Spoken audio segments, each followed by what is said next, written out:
Okay, so vaccine mandate is finally out. You know, what a surprise. Here we were talking for months after Joe Biden gave that big goose egg of a speech back in August talking about how, oh, we're going to implement a vaccine mandate, and I'm going to make everyone, and it's going to be companies with more than 100 employees, and federal contractors and all federal employees. And here we were waiting and waiting and waiting, and there was no word from OSHA about this mandate for companies over 100 employees. And yet we saw companies with over 100 employees start to implement and say, nope, everybody's got to get vaccinated, or you got to get tested once a week. And they were using the OSHA mandate as an excuse. Yet there was no OSHA mandate, and this was making people quite peeved. Well, no, surprise, surprise. It looks as though they were waiting for the Virginia governor's election in order to drop this OSHA mandate, because obviously I think they figured out after Biden's initial rollout of this that this was not going to be favorable for them, at least in that race. And who knows, maybe if this had come out a couple days ago, maybe if they had dropped this last week, New Jersey would have even flipped. So what's in the mandate? OSHA has put out this rule, and that's all it is. It's a rule. There is no law that was passed by Congress. OSHA is trying to, of course, just like what regulators always do, they take acts passed by Congress and say this essentially gives us the power to create our own laws. This is bureaucratic legislation. It is not real legislation. And it's set, and that's important. I'll get back to that later. What it basically says is that employers must mandate that their employees be tested twice a week, but there's an exemption, or maybe it's only once a week, for the Wu flu, and there's an exemption for people who have been vaccinated. So if you're vaccinated, you don't have to get tested. Now, is that based in science? No, of course not. We know vaccinated people spread it just as much, if not more. So probably just as much, because it varies by studies. It seems very similar or leaning towards more contagious. I would say that it probably just has no effect on spread. Vaccinated people spread the virus. Unvaccinated people spread the virus. The virus spreads. It's a virus. That's what they do. But if you are vaccinated, you don't have to get tested because you were a good boy and you did your job. And you did as you were told. So we're going to reward you by not making you have to take a test twice a week. Oh, and by the way, the employer does not have to pay out of pocket for these tests. OSHA, the federal government, they're not going to pay for these tests. Guess who gets to pay for these tests? That's right, the employee. So it's going to come out of your paycheck. So this is a tax on the unvaccinated, both a monetary tax and a tax in that they are being put under hardship, in that they must go through, even though it's it's minor, but it's still an annoyance to have to get tested once or twice a week. Now, in addition to that, you shall also know the unvaccinated by their mark, and in this case, it's not yellow stars. It is the useless cloth mask. Or I say useless cloth mask. It could be any mask, but odds are people are going to go with the least invasive and least annoying mask to wear, which of course would be a cloth one, which does little to nothing, and it certainly, when it comes to the virus that you're actually trying to stop, does not keep people from spreading that much at all. And of course, this mask mandate, you guessed it, only applies to the unvaccinated, even though vaccinated people spread it just as much. And so this is clearly all about punishing unvaccinated people. That is the purpose of this rule. And now they even have the gall, as if this isn't unpopular enough, they have the gall to say, we're considering expanding this to all businesses, or I should say businesses with less than 100 employees. They didn't say all businesses. Maybe they could just say, oh, well, only businesses with 50 employees or more. But clearly what their intention is to expand this to all businesses, to force everyone to enforce a vaccine mandate, or a testing mandate with a vaccine exemption, and a mask mandate with a vaccine exemption on their employees, to make it so onerous to be unvaccinated that everyone just goes and gets the shot. What they're trying to do is impose a cost on the unvaccinated, because the idea is it costs nothing monetarily to be vaccinated. It's free. They give you the shots wherever you go. They hand them out like candy. versus being unvaccinated. You have to pay for your own tests. You have to wear this silly little mask. You have to get tested. Otherwise, you lose your job. And if a business doesn't enforce this, they face very, very heavy fines to the point to where it's not really worth it to anyone not to enforce it.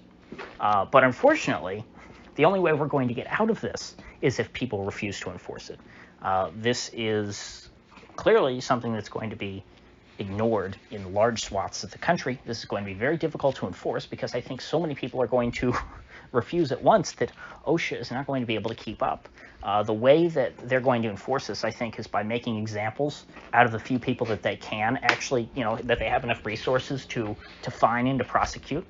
They will pick, certain, probably the most outspoken businesses and try and drive them into bankruptcy. Which is great, by the way, when we have a supply chain crisis and an economic crisis, massive inflation. What you really need is to be punishing businesses that are trying to produce goods and services. And of course, when the labor market is struggling to find people to go to work anyway, when it's very difficult to hire anyone, and when labor force participation is less than optimal, this is a great way to encourage even more people, or discourage even more people, from working. And so, do I think that they will expand this to businesses with less than 100 employees? It's hard to see how they would do that, because I think this is going to be politically such a bad move. Because even folks who have who work for businesses with more than 100 employees, that affects, I think, 84 million people. That's a huge swath of the country. And this is going to create a lot of chaos. It's going to create economic pain. It's going to create a lot of resentment. And so I don't see how the Biden administration would be dumb enough to expand this to all businesses, because, of course, that would be even more difficult to enforce.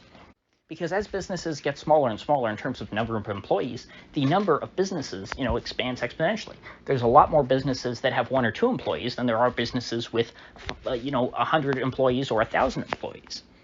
As you get, higher and higher in terms of the number of employees, there are less and less businesses in that category. And so, therefore, enforcement becomes much more difficult exponentially as you expand this down from businesses with, 100 employees or more to businesses with 50 employees or more to businesses with 25 employees or more. Each time you take a step down there, it's going to get much, much more difficult to enforce. And you're going to end up with business owners who have a bit more of an independent mindset, who don't like to be told what to do when they have a small company that they are used to having total control over. It's a little different when you're a big corporate hegemon and you're basically an appendage of the state to begin with. So this is bad news. I don't see how this lasts forever. But then again, the fact that they implemented it at all is stupid, or that they are going forward with it all is stupid, considering the polling, or at least considering what the real sentiment is of people. People don't like this. This is not popular. I mean, this is popular amongst a certain subset of people, the mask Karens, the vaccine maximalists, but they're just going to alienate so many people. I don't see, unless they really cared about this, because here's the thing. A vaccine mandate is not like passing Obamacare. Obamacare, sure, it created problems for them in 2010 politically, but hey, once Obamacare was through, it was through, and it's never getting repealed. And so I can understand and respect ideologically, hey, I want to get this certain thing through, I really want to get passed, and so I'm willing to make short-term political sacrifices to serve my long-term goals. But what's the long-term goal of mandating everybody get vaccinated? Other than, I guess, just trying to condition people to accept this level of control. Frankly, I don't think that it's going to even have that effect. I think that this is going to create a backlash, which we saw partially this week in Virginia and New Jersey. And the harder the people crack down at this point, I think the more people are going to be upset. And so there seems to be no attempt really to finesse this. There are ways to coerce people into getting vaccinated and being smart about it. If your goal really is to coerce people, which of course this is coercion, but this is a very heavy-handed form of coercion. It's a shove. It's not a nudge. That escalation of force goes from nudge to push to shove to shoot. And we've skipped really straight to shoot. Because if you're telling someone that they can't work and that they can't receive unemployment benefits, you're condemning them to death, essentially. I mean, unless they are still able to get some government benefits, I guess they can go live in a homeless shelter and accept charity. But if you don't get unemployment, I mean, are they going to give you? I guess they haven't said they'll take away Medicaid yet, but they have said that for employees who don't get vaccinated, these people are losing their health care. They're being put on unpaid leave, and that means no health insurance either. So this is not smart of Joe Biden or whoever's running the Biden administration. There's no real long-term benefit of this. There's no short-term benefit of it. I just see this as a bad move all around. It's a dumb move, and it is only going to help the GOP out next year, and it certainly is helping them this year. And even if the Republicans are as dumb as usual and screw up a lot, I think that this is still going to help them a lot, because the Dems are being so dumb and tone deaf themselves that the Republicans are going to benefit from being really the only alternative. Now, if the Republicans play as smart, I think there are a lot of smart candidates. You got people like J.D. Vance and Blake Masters, very smart guys. I think that Youngkin clearly ran a pretty smart campaign, a pretty sophisticated campaign. It doesn't mean that I'm a fan of Youngkin. I mean, he was the CEO of the Carlyle Group. It's going to take a lot for me to ever trust a former CEO of the Carlyle Group. But that's not to say that these people don't have political acumen and that they don't have political intelligence. I think Bill Clinton was a very talented politician. He knew how to get votes. He knew how to make people like him. That's not to say that I personally like Bill Clinton. And so, if the GOP is able to channel the anger of people who are going to have their lives ruined over this, potentially, if they're able to channel that anger is politically always going to be much more potent than a positive message. And I think that policies of the Biden administration here is going to create a massive contingent of angry Americans.